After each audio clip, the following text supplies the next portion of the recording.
In this chapter, we're going to be looking at monetary policy. So we're following up from our discussion of the money supply to now talk about how a central bank would be able to influence or shift the aggregate demand function. So, given the generation that most of you are, the focus tends to be on COVID.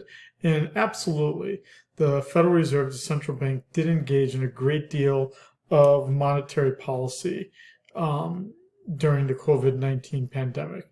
So much so that the recession that we had in March of 2020 was only about 2 months long. So it wasn't significant at all. Really, the biggest event that happened was around the time that most of you were born, which was the 2008-2009 financial crisis. And that was one time where the central bank really did have had to have a significant role. So, what we see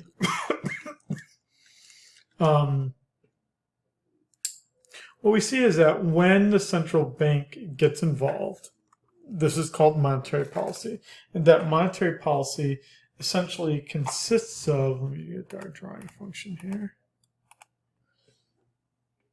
that when we talk about monetary policy, that the actor, the person that does it, would be the Fed or the central bank.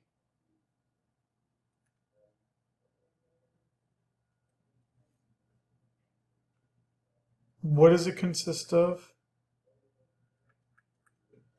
It consists of changing the money supply. And in terms of how it does it, well, we saw that in chapter 14, that it does it with open market operations, changing the discount rate, and other actions that the central bank can do to change the money supply. The goal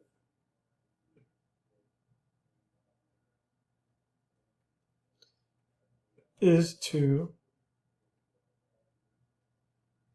shift the aggregate demand function, which in this case here, where I drew it as a recessionary gap, you would do because you want to shift the aggregate demand function so that it goes right through that point and that we get out of this recessionary gap. Okay, so the Federal Reserve was created in 1913. It emerged because we had a pretty significant recession in 1908, 1909, and it was so bad that the richest person in the United States, James Pierpont Morgan, had to basically bail out the United States. And the president at the time, Theodore Roosevelt, was so surprised, offended, I don't know what other term you want to add there, but he was so grumpy about the fact that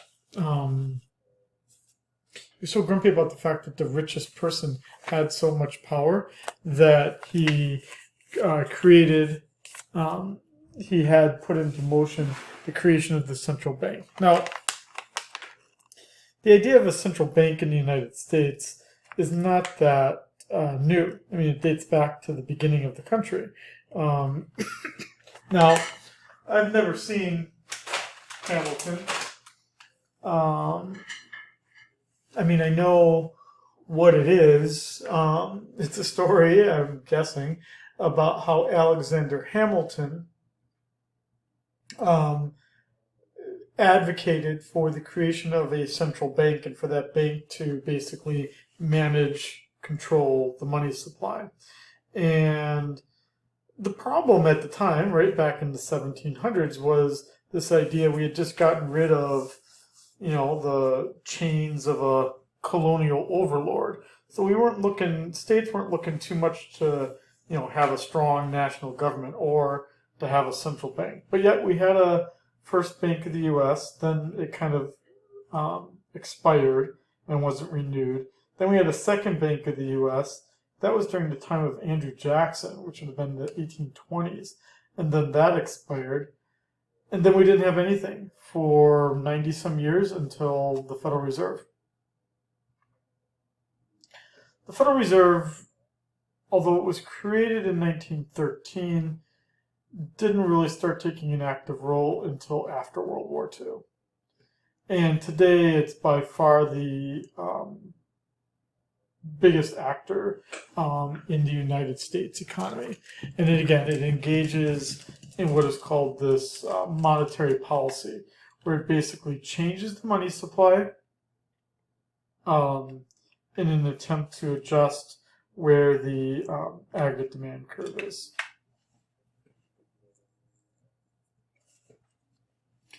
So central banks have a lot of goals here. The first goal is by far the most important. By far the most important. Price stability. That means not high inflation and certainly no deflation, fall in prices. Goal 2,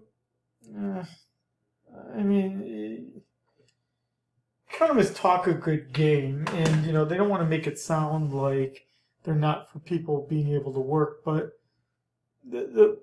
you can't have high employment but also price controls. A control on the level of inflation. You kind of have to allow one to be sacrificed for the other. And for the most part, economists care more about goal number 1 than they do about goal number 2. Goal number 3 is important because without a stable banking system, the whole system would collapse. The whole entire economy would collapse. Goal number 4, I really would say goals number 1 and 3 are things that economists almost universally agree is an important job for the Federal Reserve. Goals 2 and 4, maybe they're for the banker turned politician.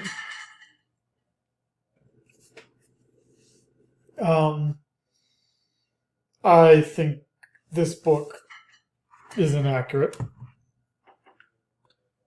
because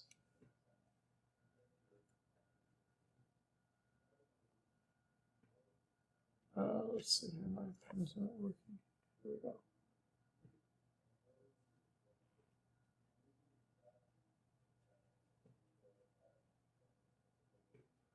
I'm going to cross this out.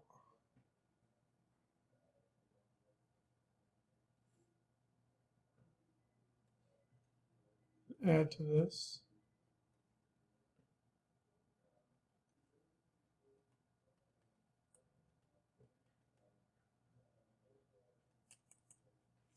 So,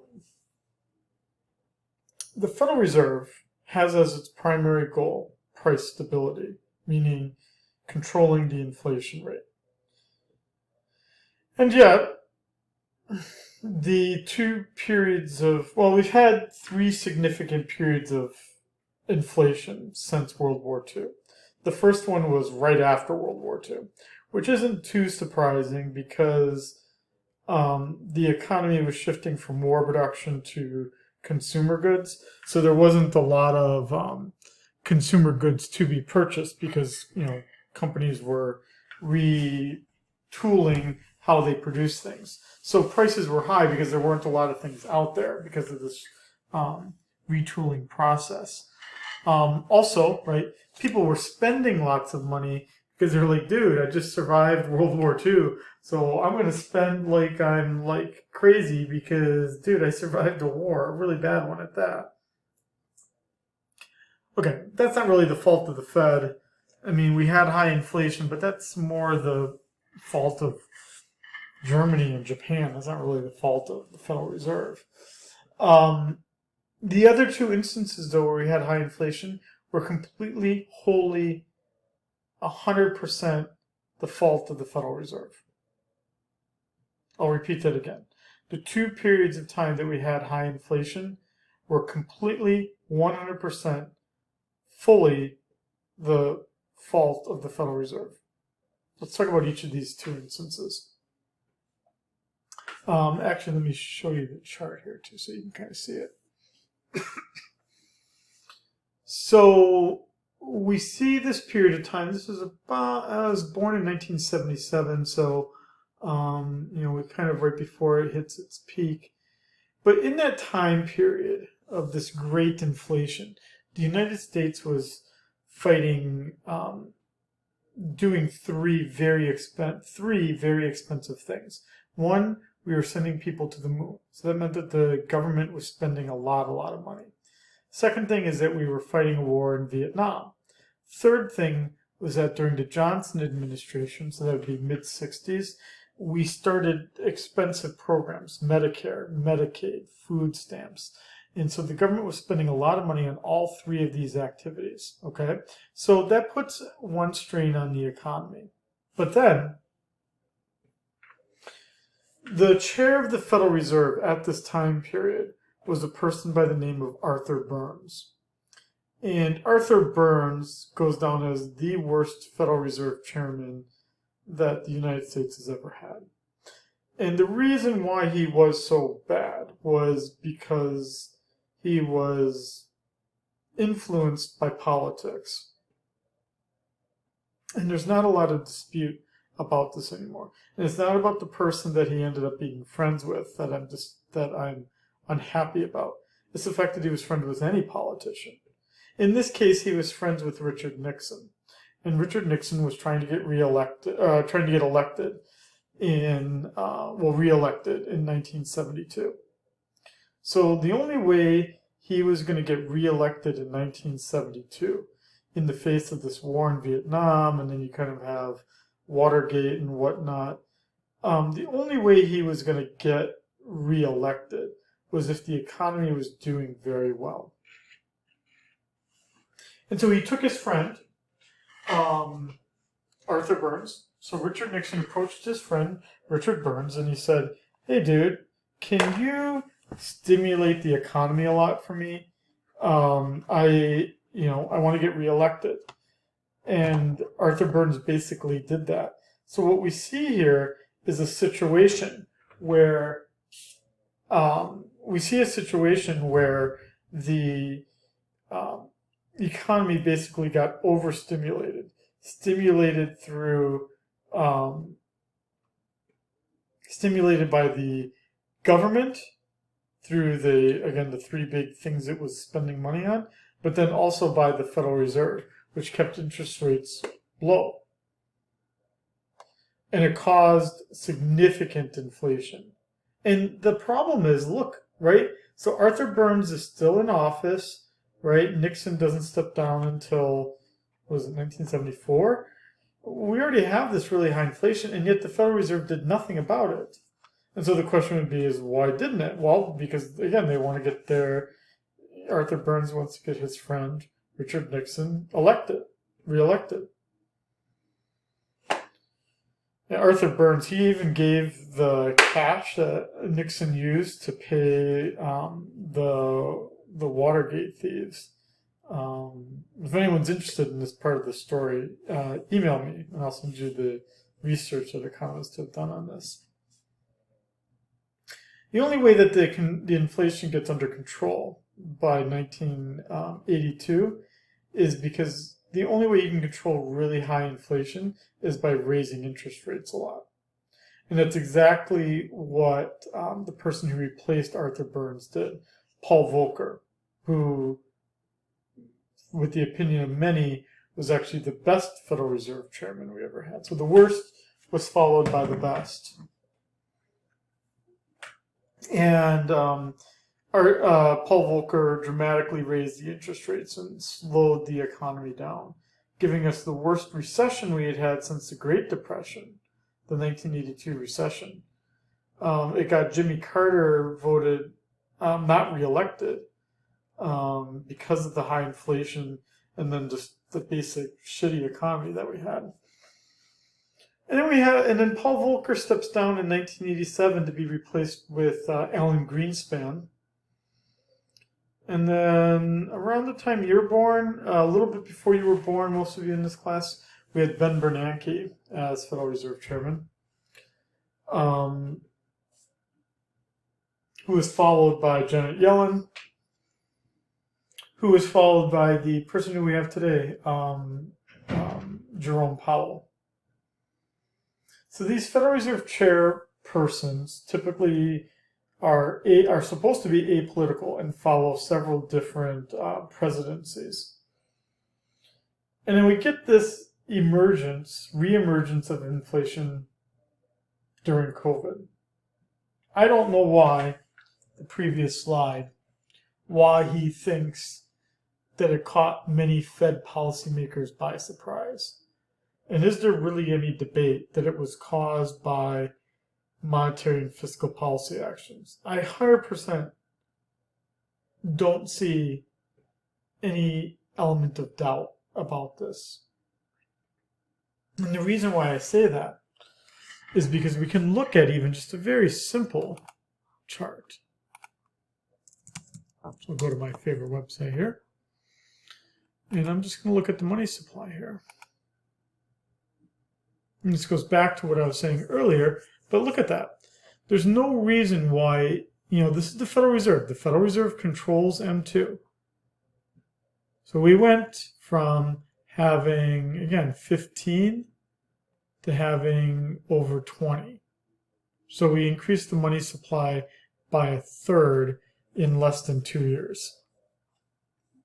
Dude, the person must have failed this class if they're saying that they're not sure if monetary policy had anything to do with it. Dude, of course it did. Like, I don't know how you couldn't see that. We're now talking about a post-election time period here, November 18th of 2024. To the extent that we want to understand why Democrats lost, part of it is this kind of end part here, right? I don't understand how you can think that mistakes were made. This is just, people made mistakes. They allowed the money supply to grow too quickly after COVID and then didn't bring it down after the largest part of the threat was over. I'm not sure why you're surprised that inflation emerged. I don't really want to spend that much time on this second goal, high employment. It's a political goal. It comes about after the end of World War II, which just basically says the federal government should try to make sure everyone has a job. This idea of price stability and this idea of price stability and high employment, that it's hard for them to coexist, and that you can't achieve both of them at the same time. And for the most part, economists prefer focusing on price stability over high employment. Okay. And then we have the stability of financial markets and institutions. This became really important during the 2008-2009 crisis, in 2020, right when COVID happened, but it also was really important last year when Silicon Valley Bank failed. These became pretty important to the overall issue of making sure that the banking system works is the responsibility of the Federal Reserve. And as I said before, the second goal, the fourth goal of stable economic growth, it's really difficult to see how the Federal Reserve can do that. So goals 2 and 4, I mean, they're here, but most economists would just really think that goals 1 and 3 are really the only primary goals that the Federal Reserve pursues. So what we see here in terms of monetary policy is that the Federal Reserve, what it's trying to do as its goal is it's trying to shift the aggregate demand curve, right? So that's what we see right here.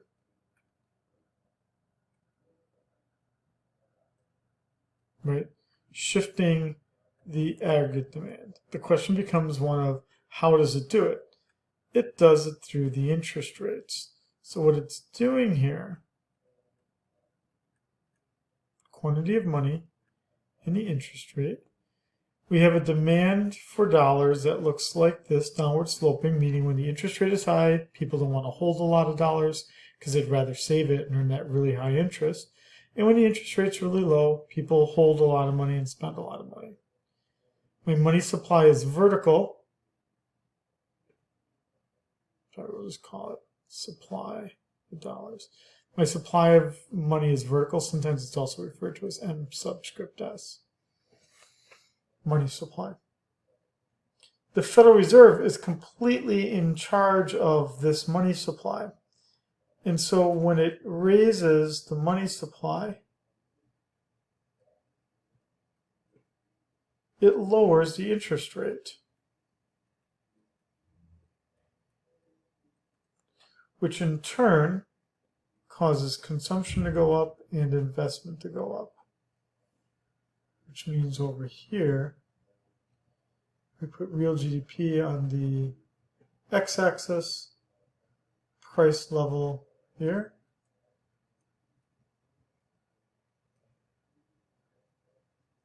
We're talking about shifting the aggregate demand function. And so then the question becomes one of, well, how does it do that? Like, how does it change the money supply? Well, the big way that they're able to do this is by, one way they can do it is by changing the interest rate, which we hear about in the news quite often. But specifically what we're saying here is talking about changing one of those interest rates. It's called the federal funds rate. This is the interest rate that basically banks pay each other when they lend money to each other. And so why would banks lend money to each other? Banks lend money to each other because essentially they need to make sure that they meet various different kinds of regulation. And the central bank, the Federal Reserve, controls how much reserves banks have, and that in turn controls the interest rate for things. In this case, determines the interest rate that banks charge each other for an overnight loan.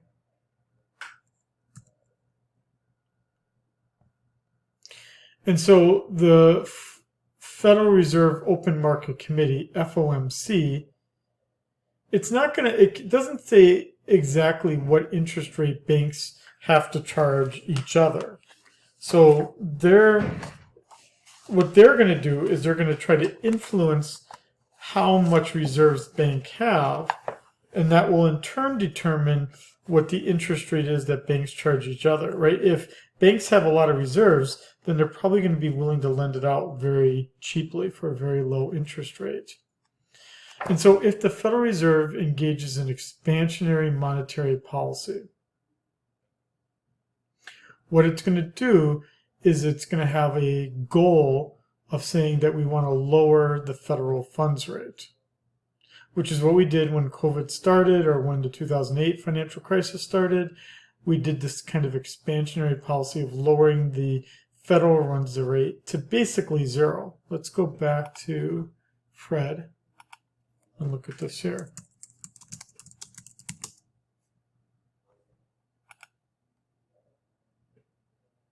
All right, and so we see, let's do a longer time period here.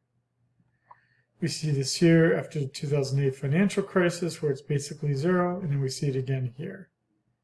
This long expansionary time period, right? And the argument here is, why was interest rates kept so low, right, when they should have been increased? And what did Paul Volcker do? Look at that. Paul Volcker raised the interest rate to 22% in December of 1980. Why is he doing that? Because he's doing contractionary policy. He wanted to slow the economy down so that inflation fell. So essentially, what we could add to this here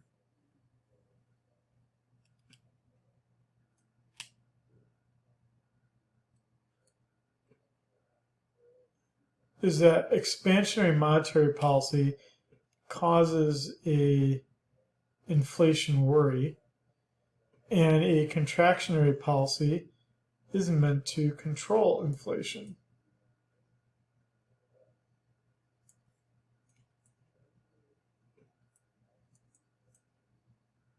Or keep it from going higher. And that's essentially what we would then see over the past 2 years, right? Is that we raised the interest rates from 0 to 5% in the span of like a year, which is just crazy.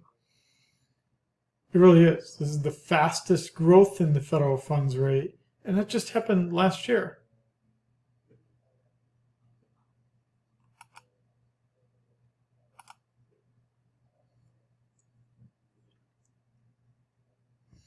And what we see here is that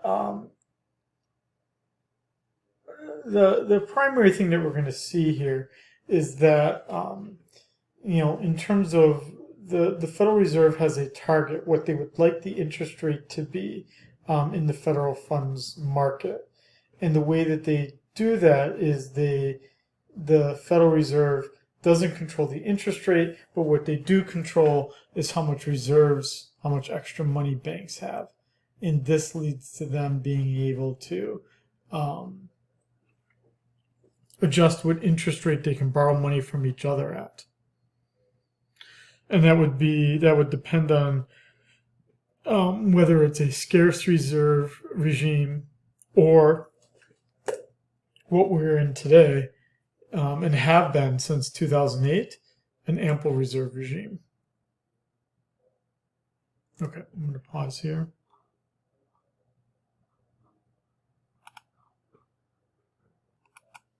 Okay, and I'm just going to pause this too.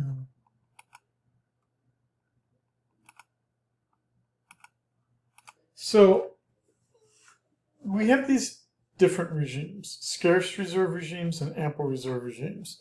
And what we're saying here is that in the scarce reserve regime, the idea is that there isn't a lot of reserves out there to be lent out to other banks. And so that what they have to do is that the central bank, in essence, has to be able to amp up the amount of reserves available in order to influence the interest rate. And what we see is that the discount rate is the ceiling. So the discount rate is the interest rate that the central bank offers when you borrow from it directly. And so the discount rate is essentially the point where where it becomes useful for banks to be able to make up that difference for what other banks are offering.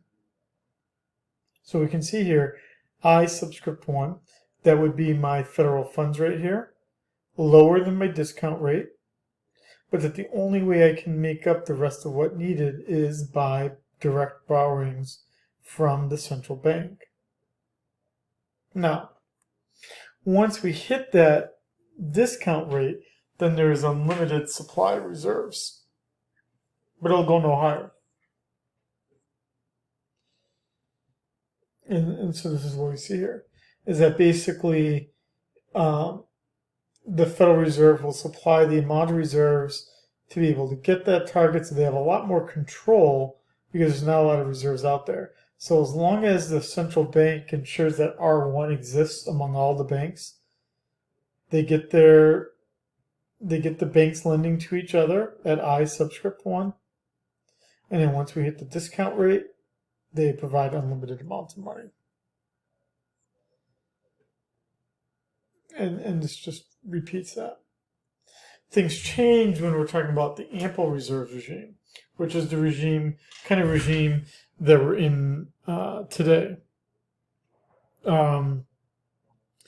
So what we see here is that when we're talking about ample reserves, we're saying that banks have more reserves than they need, and that basically the actions of the central bank aren't going to influence things very much. And so what we then see is that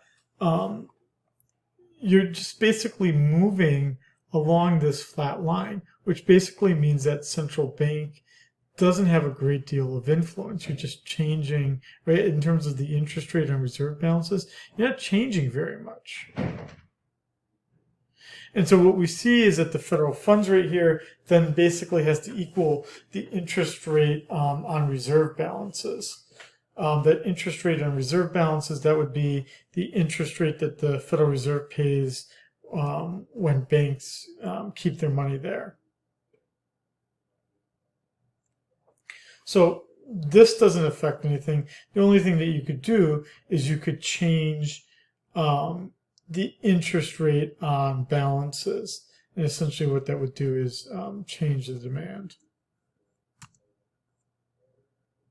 And so again, we can look at this right now.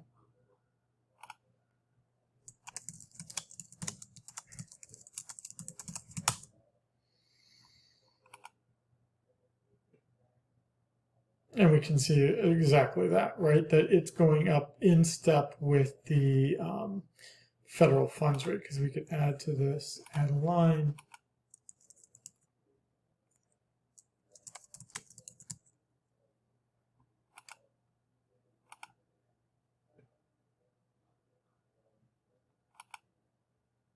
And right, we should see that, right? That's basically approximate the two of them. Okay, let me pause our video right here. Okay, so what we see here by the Federal Reserve and our ample reserve regime, which is again our current regime that we exist in and have existed in since 2008, that essentially the Federal Reserve has its most influence in terms of adjusting that interest rate on reserve balances. Okay, we see this right here, and I showed you the actual chart, but here the authors of the book just kind of smoothed things out for a little bit, and you can see that since the 2008 crisis, we have this ample reserve regime where the federal funds rate essentially matches, for the most part, the interest rate on reserve balances. Okay. The other option we have here in terms of putting a floor on these interest rates, that would be the overnight reverse repurchase agreements. These would be, again, are when the Federal Reserve is borrowing money from financial firms, from banks, essentially. And we see this a little bit with what are called these government-sponsored entities, like Fannie Mae, Freddie Mac, TVA, Tennessee Valley Authority, where the bonds are essentially risk-free. And because the money's not coming for about a day or two, the Federal Reserve will essentially provide some interest for basically borrowing the money overnight. Okay, I'm not going to worry too much about these finer details here. Otherwise, this lecture gets to be incredibly long.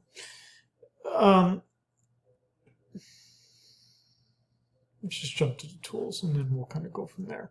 So essentially, when we look at the important tools that the Federal Reserve has. We've got it impacting the interest rate on reserve balances, the amount of money that the Federal Reserve pays for balances at the Federal Reserve. We've got the interest rate on overnight reverse repurchase agreements. That'd be the lower bound on our federal funds rate. And then what we saw between 2020 and 2022, and between 2008, 2009, and 2016, was that because we had zero as the interest rate, you still sometimes need to stimulate the economy even when the interest rate was zero. We used to not think that that was possible. It was called pushing on a string, right, which you can't push on a string. But the Federal Reserve still is able to stimulate the economy even when the interest rate is zero through the use of both forward guidance and quantitative easing. Now, all of that we just talked about is all relatively new. I mean, even when I worked at the Federal Reserve and even when I learned about Federal Reserve policy back in the late 90s, this slide right here used to be what we would think of as all the tools that existed. And we talk about things in terms of these traditional tools. We talk about open market operations, the discount rate, and reserve requirements. In these open market operations, this would be the primary tool that's used, which would be the buying and selling of existing government debt by the Federal Reserve to banks to adjust how much reserves they have, which essentially then impacts what the federal funds rate is. That's only useful, though, when you're in a scarce reserve regime, of which, again, we're not in. Second, we have the discount rate.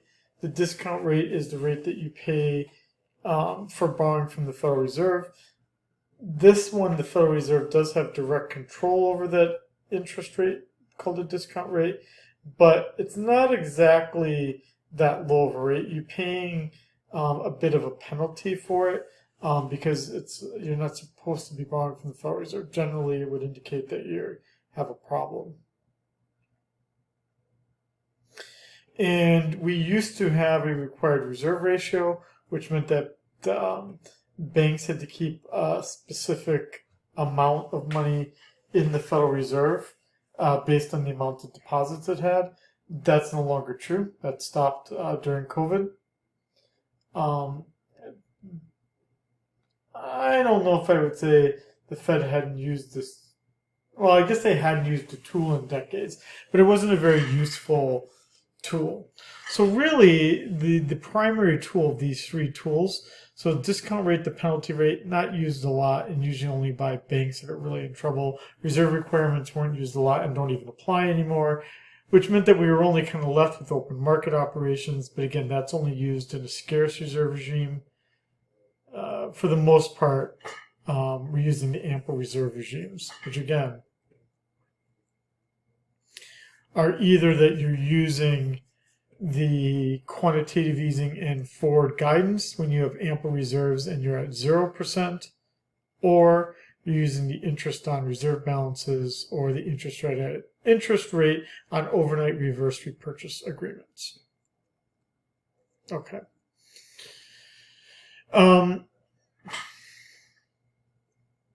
From there, basically what we do then is the Federal Reserve then looks at where it thinks the aggregate demand curve is, where it thinks the short-run aggregate supply curve is, to then determine what kind of monetary policy it's going to do, right? So that would mean that it realizes what it needs to do to achieve a certain goal, primarily probably the low inflation rate, and that it does this, right? So it would look at something like the low inflation rate that it's trying to get by looking at, by doing things to adjust these interest rates to what it wants it to be. And how does it do that? At least in our ample reserve regime, through the interest rate on reserves any interest rate on overnight reverse repurchase agreements.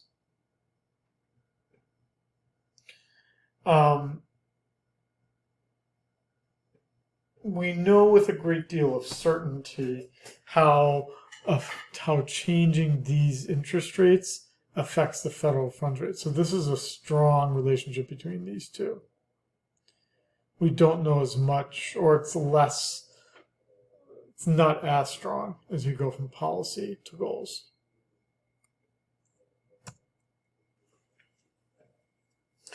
So the question then becomes, well, how does it affect it? How does the interest rate affect aggregate demand?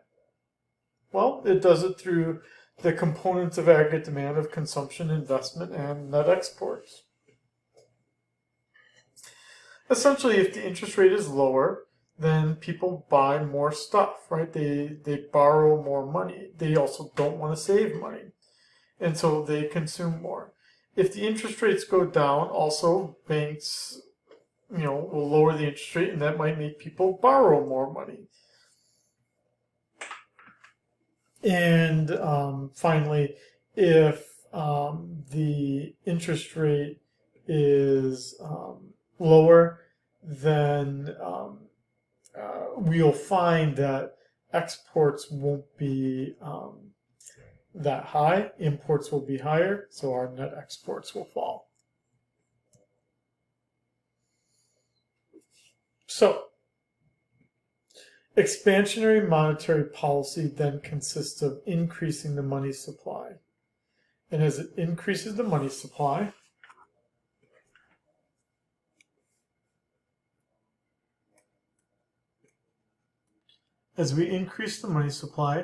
we lower the interest rate, which increases consumption, increases investment, increases net exports, which leads to an increase in aggregate demand, or a shift to the right. And that's essentially what we're seeing here. And the idea is that you move the economy at point A, which is in a recessionary gap, to the long-run equilibrium. This would be expansionary monetary policy. Alternatively, you would use this contractionary monetary policy to get us out of this inflationary gap. So here you would be lowering the money supply, which raises the interest rate, which lowers consumption, lowers investment, lowers net exports, which shifts AD to the left.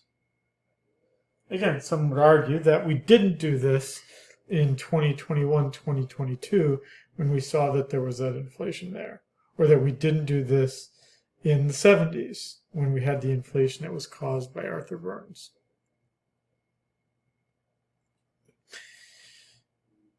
Economists like to think that they're really important, and I'm no exception to that.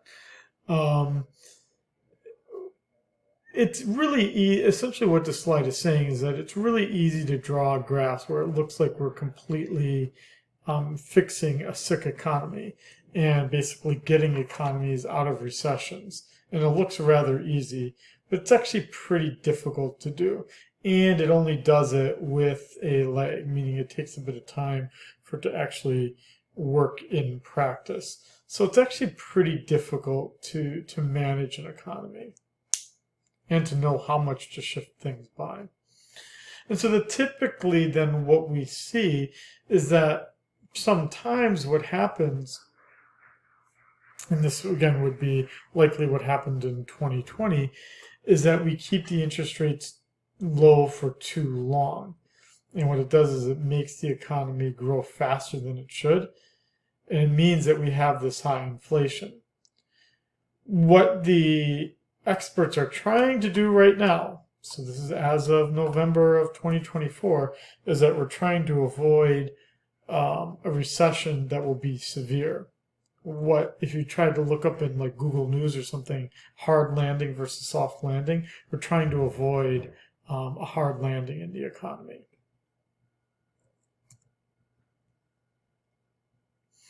And you kind of see this with these forecasts, that most of the time economists have a really difficult time predicting that a recession is going to come.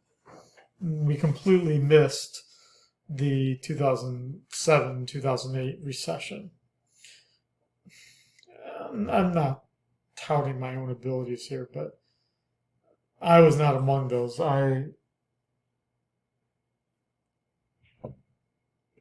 could see that things were bad as early as 2005. I was kind of starting in my teaching career at that point, but I did act in a way to set myself up for a recession. I wasn't expecting the severity of the recession that we had. And so there I would agree with what's being said here, is that we thought there would be that people did think there'd be a recession, just that it wouldn't be as bad as it was. I'd agree with that.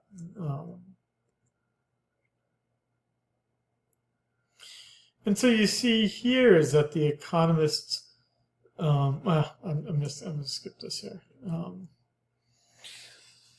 Again, just trying to control the length of this really long lecture here for this really long chapter. So this is an important slide then. This would be one that you should highlight and that you'll use on the homework and whatnot.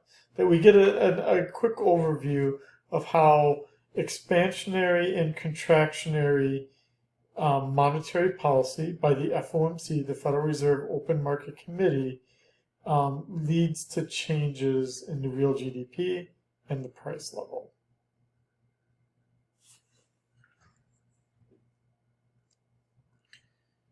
Okay, I'm going to pause here.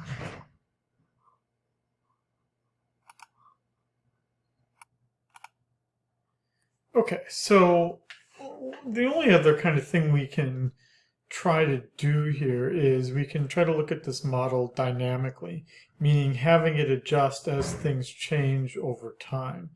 So that adds to the complexity of how do you manage an economy where all the parts are moving.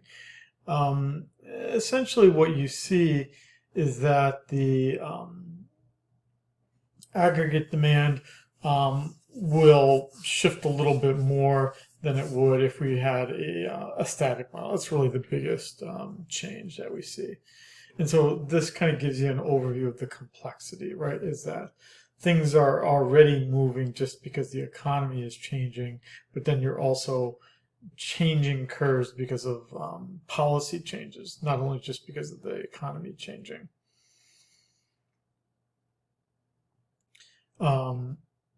Which basically means that it's hard to predict how the economy is going to change because, right, you also have an economy that's growing. So now the long-run aggregate supply curve is shifting, which again just makes it much more difficult to get exactly the point in the economy that you were looking for. And it obviously works in reverse as well, where it's difficult to manage the economy to slow it down because things are changing. The economy is still getting bigger, but you're trying to slow it down. And this is these two slides here, 42 and 43. This is the challenge that we face here today in November of 2024.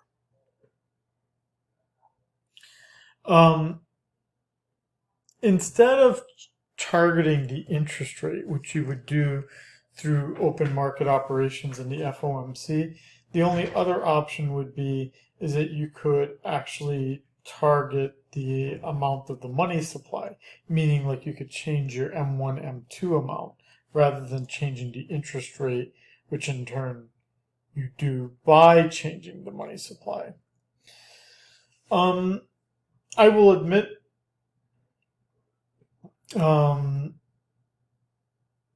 I am a bit guilty of being a bit of a monetarist to some extent.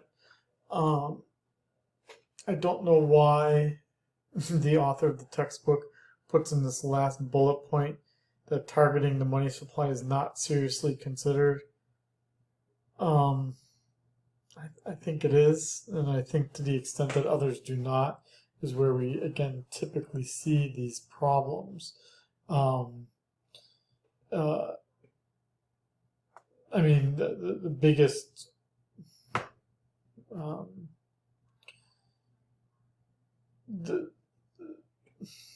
I think the author of the textbook is wrong. I don't think the last bullet point should have written that. Monetarism today is just called MMT, Modern Monetary Theory. And so even if you just type into Google MMT, you'll see that it's the growing theory that's becoming quite dominant. That's the monetarism of Milton Friedman in the 1950s, 1960s, and 1970s doesn't exist anymore, but it's changed into something else. It's just the same way as Keynesianism doesn't exist anymore. It's changed into something else.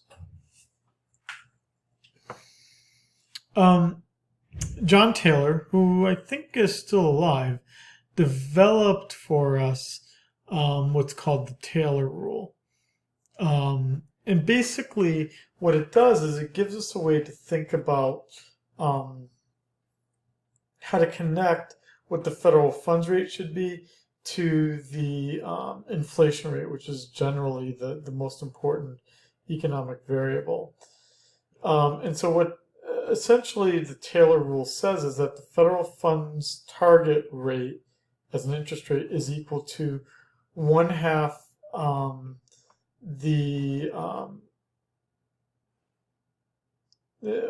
essentially that's equal to 1/2 the inflation gap plus 1/2 the output gap,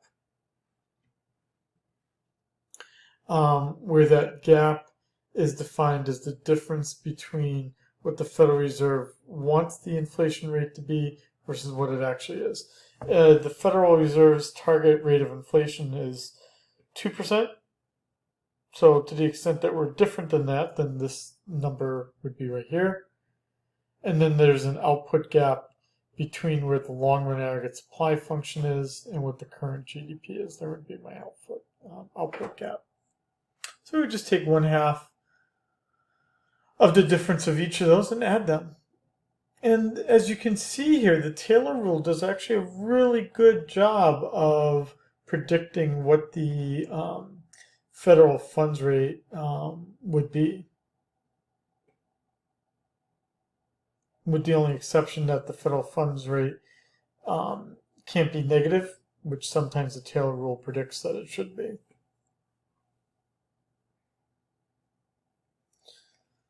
So the inflation rate target, again, of 2%, it's just a random number. There's actually no science behind why they say that it should be 2%.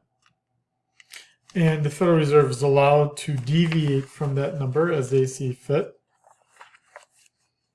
But in general, most people in financial markets presume that this is the goal of monetary policy is to get pretty darn close to that 2% inflation rate. There's a lot of arguments for and against inflation targeting. In the case of the Federal Reserve, it was pretty slow to adopting any rate.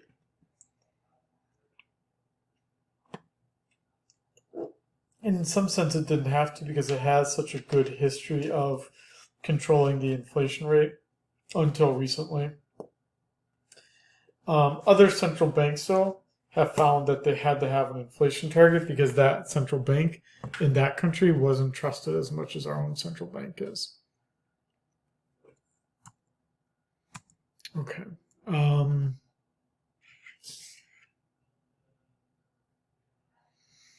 The other option would be for the Federal Reserve to target the GDP number.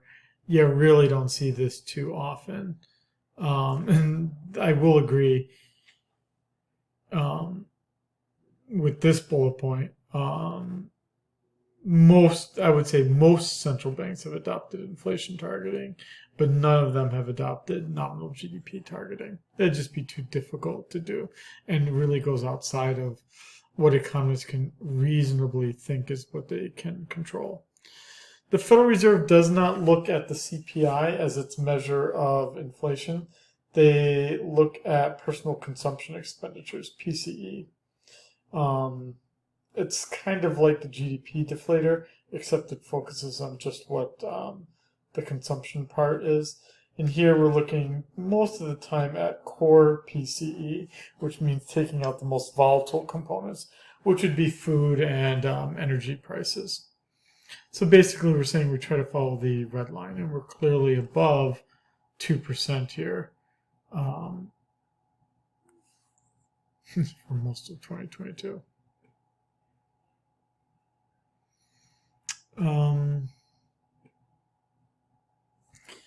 Here, 15.6 is just talking about what the Federal Reserve did during 2007, 2009, as well as the 2020 recessions.